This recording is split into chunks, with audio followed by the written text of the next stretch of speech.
Good morning, everybody. This is Urban Sweetheart Teresa. I'm in a cooking mood today. I'm off today. I'm gonna make a simple and easy meatloaf recipe. So we starting out with 80% ground beef. I got 2 packs. It equals up to 2 pounds. I got a pat of butter with a half of a medium onion, half of a medium green pepper, and we're gonna cook this on high to cook this down a little bit, so we're not putting raw vegetables into our meatloaf.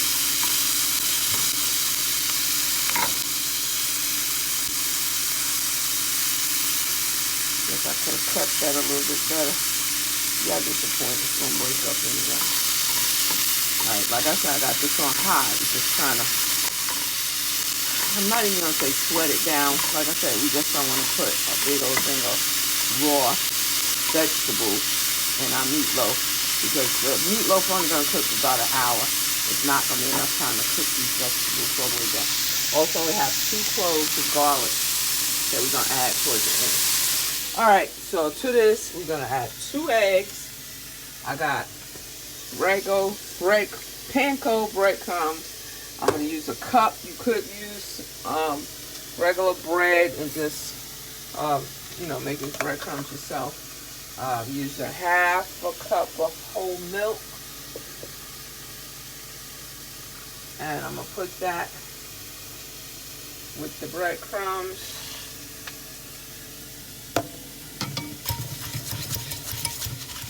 Yeah, a little bit messy.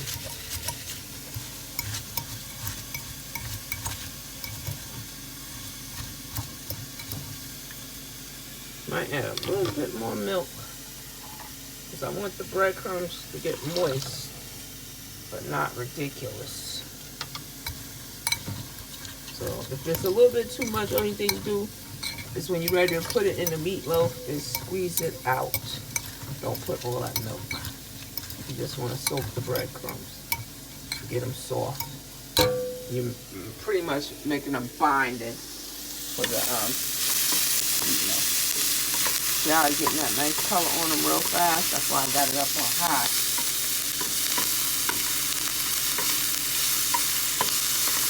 Give it a couple more minutes. All right, so with that being said, let's get right into it. We're gonna add a tablespoon of Worcestershire sauce,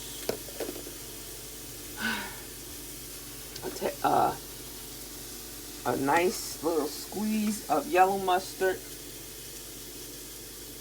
a fourth of a cup of Baby Ray's, fourth of a cup of open pit, and a fourth of a cup of tomato ketchup. I use the no sugar added kind. Y'all know how I do. Alright, then give me 1 minute, let me add that. Make sure I got everything right. I put 2 eggs, a half a cup of milk, a cup of breadcrumbs. You might have to add a little bit of extra milk because you want it to soak good into the breadcrumbs. And then if it's too much milk, just squeeze it out a little bit. Not squeeze it, but like lift the breadcrumbs out. You don't have to put the excess milk in there. All right, then I put a fourth of a cup of Baby Ray's, or whatever kind of barbecue sauce you want. A fourth of a cup of chili sauce. You see what brand I'm using. A tablespoon of Worcestershire sauce. About a teaspoon of yellow mustard, 2 tablespoons of parsley flakes, a pinch of thyme, pinch of oregano, then seasoning, salt. I do my own house blend. I used 2 teaspoons, a teaspoon of black pepper, and let me see. Oh yeah, and then we're about to add the half an onion, half a medium onion, half a medium green pepper, and 2 cloves of garlic that I've just put some color on.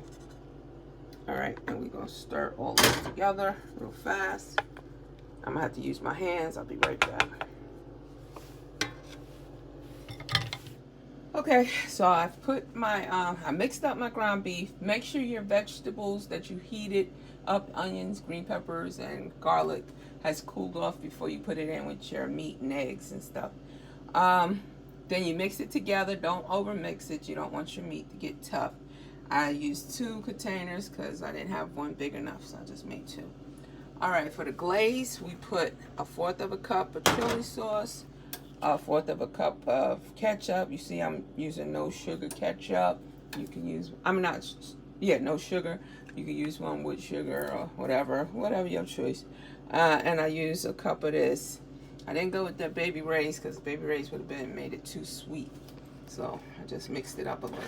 Then you mix, and I put a teaspoon of my seasoning salt. Just whatever seasoning mix you want to use. And I'm going to pour half of it on top of the meat.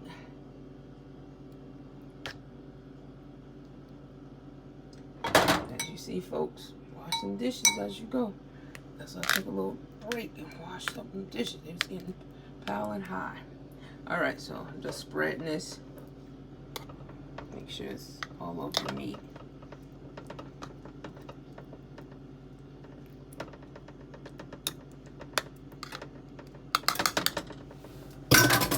And I'm going to put it in a 350-degree oven.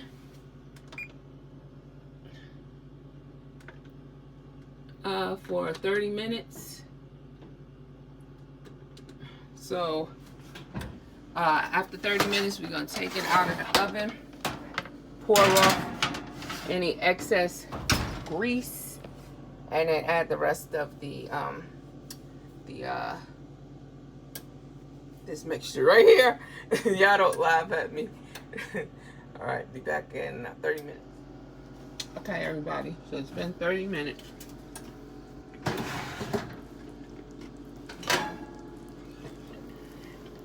I wanted to show you what I was talking about.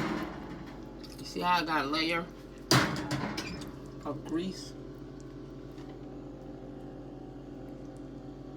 You want to pour that off best you can. So of course you know I'm working by myself, so I'm at the pause this.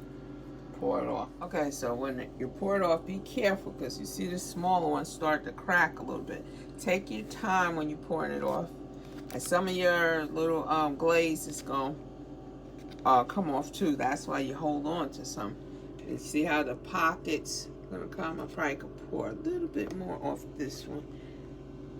Rather good. But, oh well, where I'm at now. So, anyway. I'm gonna do that. I'm gonna pour some more because I did this one first, and as you can see, it started cracking. So when I did this one, I took my time, but I didn't get all of it. So I'm gonna do some more before I put it back in. So you're gonna put half in the glaze, up the rest of it, and put it on. Then you're gonna put it back in the oven for about another 30 minutes or so. Check it for doneness. You know, maybe after 25 minutes or whatever, and then you're gonna let it to sit out for maybe like an hour to cool off because you don't want it to crack, you know. Like when you cut into it, all the juice, everything will just run out of it, so you defeat the purpose. All right, so I should come back when it's done.